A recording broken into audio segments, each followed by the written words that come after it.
addition et soustraction de décimaux. Je dois savoir poser et calculer une addition ou une soustraction de nombres décimaux. À quoi faire attention pour additionner correctement des nombres décimaux?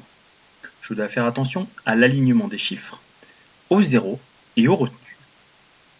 Je vais additionner 28,4 dixièmes et 39,607 millièmes. J'ai l'habitude de poser en alignant généralement vers la droite, le dernier chiffre vers la droite. Or, quand je mets 28,4 et 39,607 de cette manière-là, je vais avoir un souci, puisque le chiffre des dixièmes dans 28,4 dixièmes est au-dessus du chiffre des millièmes dans 39,607 millièmes. Il y a donc une erreur. Je ne vais donc penser que je ne dois pas aligner de la manière vers la droite, mais aligner de telle manière à retrouver mon tableau de numération.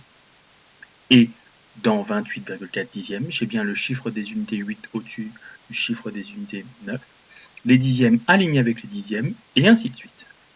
Je peux donc réfléchir à utiliser ce tableau, et ensuite le faire disparaître. Je peux aussi réfléchir que l'alignement se fera par les virgules. Pour simplifier les choses dans le calcul, je peux aussi faire que les deux nombres décimaux ont la même quantité de chiffres après la virgule. Et je peux rajouter de 0 à 4 dixièmes, ce qui fait 400 millièmes. Je peux ensuite effectuer le calcul. 0 millième plus 7 millièmes est égal à 7 millièmes. 0 plus 0 millième est égal à 0 millième. 4 dixièmes plus 6 dixièmes est égal à 10 dixièmes. Et comme dans le tableau de numération, j'ai une retenue, 10 dixièmes, ça fait une unité. Je pose 0 et je retiens une unité. J'aligne ma virgule, que je n'oublie pas.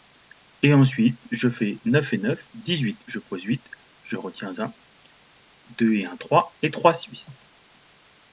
28,4 dixièmes plus 39,607 millièmes est égal à 68,7 millièmes. Maintenant, je vais soustraire des nombres décimaux. Je dois faire attention à l'alignement aussi des chiffres, aux zéros et aux retenues. Je vais donc poser 45 moins 39,67 centimes. Je fais attention en réfléchissant à mon tableau de numération. Je vais donc poser 45, 4 dizaines, 5 unités, et 39,67 centièmes en mettant bien 3 dans les dizaines, 9 dans les unités, 6 dixièmes et 7 centièmes. Et je mets la virgule. Je peux ensuite réfléchir et de la même manière que je l'ai fait tout à l'heure, transformer le nombre du haut, où il n'y a pas de partie décimale, en mettant une partie décimale équivalente, c'est-à-dire en mettant 0 dixième et 0 centième. Je peux ensuite enlever mon tableau de numération. Je fais donc 45,0 centièmes moins 39,67 centièmes. Ensuite, je vais donc faire 0 centième moins 7 centièmes. Comme dans une opération, je ne peux pas, je vais donc avoir une retenue. 10 centièmes moins 7 centièmes est égal à 3 centièmes. Je continue, 0 dixième moins 7 dixièmes, je ne peux pas, j'ai donc encore une retenue. 10 moins 7, 3 dixièmes.